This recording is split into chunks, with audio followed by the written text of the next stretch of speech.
tere, mina olen Lennart ja nüüd ma näitan Cut this fucking up uusi nuge. Esiteks võtame vana noa. Kas te mäletate neid aegu, kui pidite ikka saias kinni väänama ja siis lõikama seda niimoodi jubeda? Ja näete, millised saiad siis lõpus tulid, on ju. See on jube. Nii, aga nüüd võtame täiesti uue noa. Ja vaadake, sellega on lausa lust lõigata. Millised kenad viilud tulevad. No näete, võrreldes sellega. Jubedus lihtsalt. Nii, nüüd täiesti uus macheta. Võtame paranka ja hopsti, ongi puru, mingit vaeva.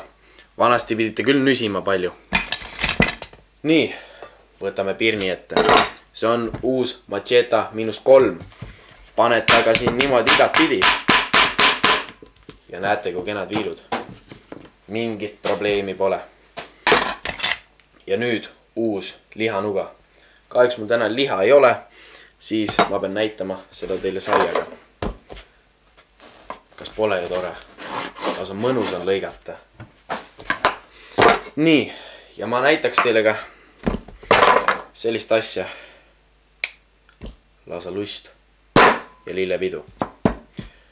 Need on uued noad. Fakt is nihu jassi.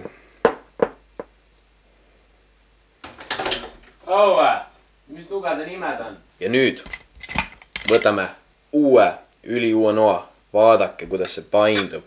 Milline teravus. Te võtate pirni. Pirni ei saa arugi, kui te teda koorite. Näete. See on Cut this fucked up 3. seeria. See on tehtud ainult titaanist ja plastikust. Ja näete, milline tulemus. Ja kõik selle võite saada endale kõigest 99 krooniga ja 99 sendiga. Nii et palun tellige. Ja kui te helistate kohe, saate kaasa mini-macheta. Isegi väiksed lapsed saavad sellega tegeleda. Ja kui te helistate, kui te olete esimene helistaja, saate kaasa ka imepärased käärid. Edu teile! Kumbaya, my lord. Kumbaya, my lord.